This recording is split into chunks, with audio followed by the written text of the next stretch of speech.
Hi, welcome to our channel. Bigg Boss second promo release பண்ணிட்டாங்க. வியானா வந்து உள்ள வந்திருக்காங்க. வியானா தான் பேசுறாங்க.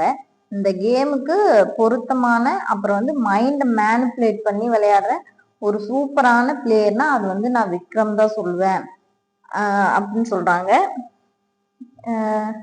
அவர் ஜெயிக்கிறதுக்காக மற்றவங்கள நீங்க இதை பண்ணுங்க இப்படி பண்ணுங்கன்னு சொல்லி மற்றவங்கள மைண்ட மேனிப்புலேட் பண்ணி அவங்க அதுதான் சரின்னு செய்யும் போது இவரே வந்து அதை எக்ஸ்போஸ் பண்றாரு அப்படின்னு சொல்ல வராங்க. அப்படின்னு விக்ரம் செய்யறதா வந்து வியானா வந்து சொல்றாங்க. சாண்ட்ரா உடனே வந்து இதை பத்தி இப்ப பேச வேண்டாம் அப்படின்னு சொல்லி சாண்ட்ரா சொல்றாங்க. ஏன் அப்படின்னா இது வந்து விக்ரமோட நிக்காது, நம்ம கிட்டயும் அடுத்து வருவா அப்படின்னு சொல்லி அதை வந்து சாண்ட்ரா யோசிக்கிறாங்க. நம்ம செஞ்சதும் வந்து தெரிஞ்சிடும், நம்ம எப்படி விளையாடுறோம் அப்படிங்கறதும் வந்து தெரிஞ்சிடும் அப்படிங்கறதுனால சாண்ட்ரா வந்து இதை பத்தி இனிமே பேச வேண்டாம் அப்படின்னு சொல்றாங்க. ஆனா வியானா வந்து அவ கேட்கல.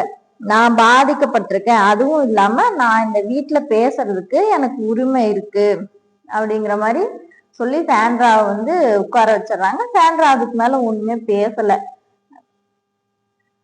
உள்ள இருந்த வரைக்கும் வந்து தெரியல போல, வெளியே போய் எல்லாம் பார்த்ததுக்கு அப்புறம் தான் வந்து இது புரிஞ்சிருக்கு. அததான் வந்து இப்ப பேசிட்டு இருக்காங்க. விக்ரம் உடனே எழுந்து தப்புதான் அப்படின்னு சொல்லி சாரி கேட்கிறாரு. ஆனா வியானா வந்து நான் முடிச்சுக்கிறேன் அதனால நீங்க பேசாதீங்க அப்படின்னு சொல்லி சத்தம் போடுறாங்க.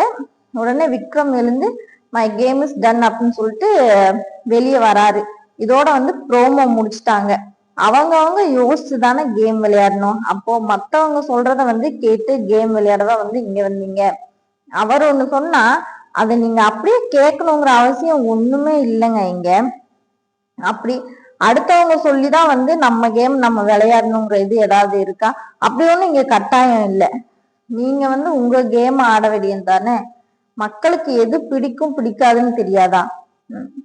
அதாவது ஒரு லவ் கண்டென்ட் பண்ணி தான் வந்து நம்ம உள்ள இருக்கணுங்கிற அவசியம் இல்லை. நீங்க நல்லா விளையாடினா நீங்க உள்ள இருந்திருக்கலாம். நீங்க கடைசியா வந்து எஃப்ஜே கூட அந்த ரிலேஷன்ஷிப்ல இருந்தங்காட்டி தான் வந்து அதுக்கப்புறமா தான் வந்து நீங்க வெளியே போயிருப்பீங்க.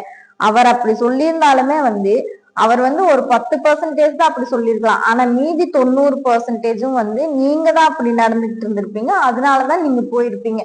நீங்க வந்து யோசிச்சு இதை வந்து நம்ம செஞ்சோம்னா இது வந்து நமக்குதான் வந்து பாதிப்பா இருக்கும் அப்படின்னு சொல்லி அதை நீங்க யோசிச்சிருக்கணும்.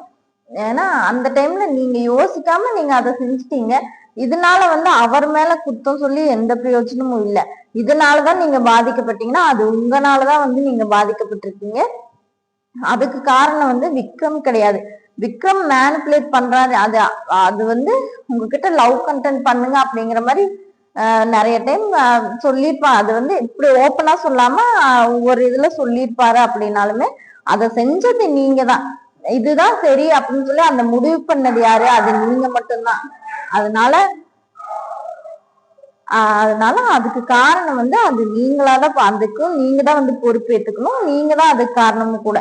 நான் பாதிக்கப்பட்டிருக்கேன் அப்படின்னு சொன்னீங்கன்னா உங்களாலதான் நீங்க பாதிக்கப்பட்டிருக்கீங்க, அவர்னால கிடையாது. நம்ம வீடியோ பிடிச்சிருந்தா லைக் பண்ணிருங்க, நம்ம சேனல் சப்ஸ்கிரைப் பண்ணுங்க.